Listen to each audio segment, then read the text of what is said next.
మీ business ఏదైనా మీ ఊర్లో promotion చేయాలంటే అది సుమన్ టీవీతోనే సాధ్యం. ఇప్పుడే సంప్రదించండి. నదుల సంగమం సంగమేశ్వరం కృష్ణ, వేణి, తుంగ, భద్ర, మలాపహారిణి, భీమరతి, భవనాశిని అను 7 నదుల సంగమం సప్తనది సంగమం.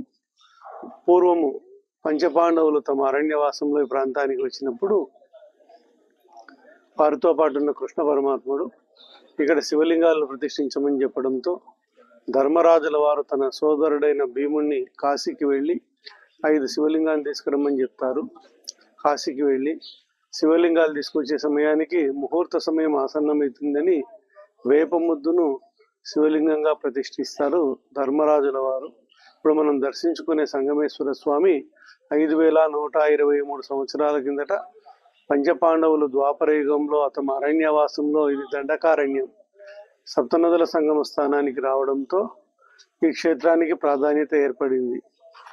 దాదాపు ఇక్కడ విశ్వామిత్రుడు తపస్సు చేసుకున్న గుహ, గాయత్రి అమ్మవారు ప్రత్యక్షమైన ప్రదేశము, కృష్ణవేణి మాత విశ్వామిత్రుడికి వరం ఇచ్చిన ప్రదేశము, పంచపాండవులు వంటలు చేసుకున్న ప్రదేశము, ద్రౌపదీదేవి చీర ఆరేసుకున్న ప్రదేశము, బ్రహ్మదేవుడు యజ్ఞం చేసిన ప్రదేశము, అలాగే భీముడు తెచ్చిన శివలింగం ప్రదేశంలో భరద్వాజ మహర్షి తమ పితృదేవతలకు పెరగన్నాన్ని పిండ ప్రదానం చేసి వారి పితృదేవతలకు సద్యో విముక్తి కలిగించిన ప్రదేశము, అగస్త్య మహర్షి తపస్సు చేసుకున్న ప్రదేశము 2 ఇవన్నీ కూడా మనం ఇక్కడ చూడవచ్చు.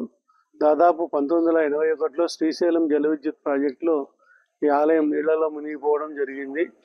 అప్పటి నుంచి 2003 సంవత్సరం వరకు ఆలయం నీళ్లలో ఉండి 2003 సంవత్సరం మహాశివరాత్రికి ఆలయం బయటపడము, ప్రతి సంవత్సరం 8 నెలలు నీళ్లలో ఉండి 4 నెలలు మాత్రమే బయటపడుతూ వస్తుంది ఈ ఆలయము. ఈ అమర్నాథ్, బద్రీనాథ్, కేదార్నాథ్లో స్వామి ప్రకృతిలో లీనమై ఇలా ఏ విధంగా దర్శనం ఇస్తారో ఉత్తరాయణంలో మాత్రమే స్వామి దర్శనం ఇవ్వడం జరుగుతుంది. ఈయనకు ముక్తీశ్వరుడు అని పేరు. స్కాంద పురాణంలో శ్రీశైల ఖండంలో సంగమేశ్వర క్షేత్ర మహాత్యం గురించి తెలియజేయడం జరిగింది. ఏది ఏమైనప్పటికీ స్వామిని దర్శించుకోవడం వల్ల ముక్తి కలుగుతుంది అనేది శాస్త్రం చెప్తూ ఉంది.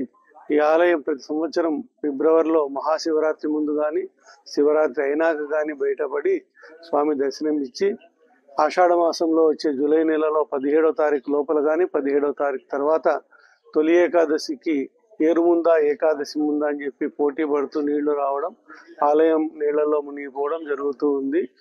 ముఖ్యంగా ఇక్కడ శాండిల్య మహర్షి సూర్యనారాయణ స్వామికి ప్రసన్నమైనాడు కాబట్టి దీనికి నివృత్తి భాస్కర క్షేత్రం అని పేరు, నివృత్తి సంగమ ప్రదేశం అని పేరు.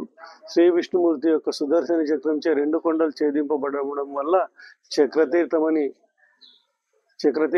పిలుస్తారు. ఇక్కడ దేవద్రోణి తీర్థము, భుజంగ, బానుక, దశాశ్వమేధ, సప్తకోటేశ్వర, వైశ్వానర, అఘనాశిని 11 తీర్థాలు ఇక్కడ ఉన్నాయి. ఏది ఏమైనప్పటికీ సంగమేశ్వరాన్ని ఒక్కసారి దర్శించినా కూడా ముక్తి కలుగుతుంది. కాబట్టి ప్రతి ఒక్కరూ సంగమేశ్వర క్షేత్రానికి విచ్చేసి స్వామిని దర్శించి తరించండి. తెలకపల్లి రఘురామ శర్మ, సప్తనది సంగమేశ్వర ఆలయ ప్రధాన పురోహితులు, ఆలయ ప్రధాన అర్చకులు, సంగమేశ్వర క్షేత్రం, నంద్యాల జిల్లా.